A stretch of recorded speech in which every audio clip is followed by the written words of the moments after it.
मोदी सरकार के पूर्व कैबिनेट मंत्री अश्विनी चौबे जो बोले हैं कि 2025 के चुनाव में बीजेपी के नेतृत्व में बिहार में सरकार बनेगी, ये बात नीतीश कुमार को चुभ गया है और नीतीश कुमार काफ़ी गर्म है। और इसी का जीता जागता उदाहरण है कि नीतीश कुमार ने सम्राट चौधरी को तलब कर लिया और सम्राट चौधरी को जब तलब किया गया तब सम्राट चौधरी विनोद तावड़े जो बिहार के प्रभारी हैं बीजेपी के, विनोद तावड़े और बिहार भर के बीजेपी के नेताओं के साथ सम्राट चौधरी बैठक कर रहे थे, लेकिन बैठक छोड़कर भागे भागे नीतीश कुमार के पास पहुंचे। जी नमस्कार, मैं हूं विपुल कुमार और आप देख रहे हैं सुर बिहार डिजिटल न्यूज। नीतीश कुमार जो है बीजेपी के मंत्री के बयान पर जो है वो बहुत गर्म है। इसके बाद वो बीजेपी के जो है इशारे में वो समझ रहे हैं कि बीजेपी क्या करना चाहती है। बीजेपी के गेम को नीतीश कुमार जो है वो भांपना शुरू कर दिए हैं। यही कारण है कि नीतीश कुमार ने सम्राट चौधरी को तलब कर लिया और तलब कहकर साफ साफ दो बात बताया। सम्राट चौधरी को कहा कि आप अपने नेताओं को कह दीजिए कि अनाप शनाप न बयान दे।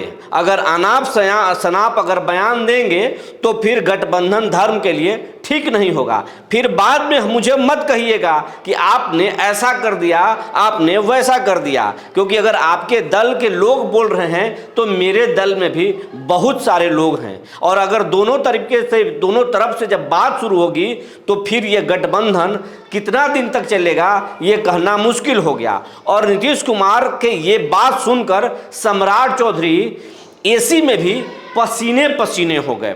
और यही नहीं, नीतीश कुमार ने दूसरी बात भी सम्राट चौधरी से कह दिया कि ये जून का महीना है और 30 जून तक बड़े पैमाने पर पोस्टिंग होगी और जितने भी भाजपा कोटे के मंत्रालय हैं और मंत्री हैं उनको साफ साफ कह दीजिए कि पोस्टिंग सोच समझ के करें, उनका कर्मचारियों का ख्याल करके करें कि किसका पोस्टिंग कहाँ होना चाहिए और मुझे इस पोस्टिंग में कोई शिकायत नहीं मिलनी चाहिए। अगर पोस्टिंग में खेल हुआ तो पोस्टिंग तो रद्द होगा ही। जैसे पहले हम पोस्टिंग रद्द किए हैं, याद कीजिए राम सूरत राय ने बहुत सारे सीओ को पोस्टिंग कर दिया था, ट्रांसफ़र कर दिया था, नीतीश कुमार ने रद्द कर दिया था। यही नहीं, आरजेडी में रहते हुए आलोक मेहता ने भी बहुत सारा पोस्टिंग किया था, नीतीश कुमार ने रद्द कर दिया था। और ऐसे कई उदाहरण हैं जब अपने मंत्रियों की बात नीतीश कुमार नहीं मानते हैं,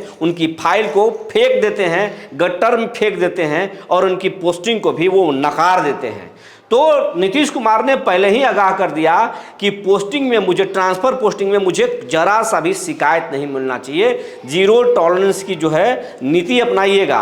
अगर आप नहीं अपनाए और मुझे शिकायत मिल गई कि ट्रांसफ़र पोस्टिंग में खेल हुआ है तो आपके मंत्रियों के साथ हम बड़ा खेल कर देंगे। और ये बात नीतीश कुमार ने कहकर बीजेपी को साफ साफ चेता दिया कि आप गठबंधन धर्म का पालन कीजिए। दूसरा, आप मंत्रियों को अपने हैसियत में रहने के लिए कह दीजिए। अगर जरा सा इधर उधर हुआ तो फिर सरकार के लिए भी ठीक नहीं होगा और गठबंधन धर्म के लिए भी ठीक नहीं होगा। और नीतीश कुमार के इस बात से न सिर्फ विनोद तावड़े, सम्राट चौधरी, विजय सिन्हा पानी पानी हुए बल्कि दिल्ली तक खलबली मच गया। नीतीश कुमार बहुत ही गर्म है बीजेपी को लेकर के, क्योंकि बीजेपी के अश्विनी चौबे ने जिस तरीके से भागलपुर में नीतीश कुमार को लेकर बयान दिया और 2025 विधानसभा के चुनाव की बात कह दी कि बीजेपी के नेतृत्व में सरकार बनेगी, ये बात जो है नीतीश कुमार को चुभ गया। और नीतीश कुमार समय से पहले सतर्क होते हैं और फिर आगे के रास्ता तय करते हैं। उनके पास रास्ता तय है, वो इंडिया अलायंस के साथ भी जा सकते हैं और एनडीए के साथ भी रह सकते हैं। खेल किसी को करने नहीं देंगे क्योंकि वो 12 सांसद जीत कर आए हैं और दिल्ली में मोदी की सरकार भी नीतीश की बैसाखी पर टिकी हुई है। अगर मोदी और भाजपा अगर बिहार में उनके साथ खेल करना चाहेगी तो नीतीश कुमार दिल्ली में भी खेल कर देंगे, क्योंकि इंडिया अलायंस भी ताक में है कि नीतीश और नायडू कब मोदी का साथ छोड़ेंगे। तो ये बात और इस ताकत को नीतीश कुमार भली भांति समझते हैं, इसीलिए भाजपा के जो है प्रदेश अध्यक्ष सम्राट चौधरी को उन्हें साफ साफ चेता दिया। और कुछ दिन पहले नीरज कुमार बबलू ने बहुत सारे टेंडर को रद्द किए और इस बात पर भी किरकिरी मच रही है। और नीतीश कुमार जो है अंदर अंदर जो है अब सतर्क हो गए हैं, चौकस हो गए हैं और बीजेपी के हर गेम को समझ रहे हैं। और कहा जा रहा है कि बीजेपी से आने वाला कुछ दिनों में बीजेपी के साथ नीतीश कुमार खेल कर सकते हैं।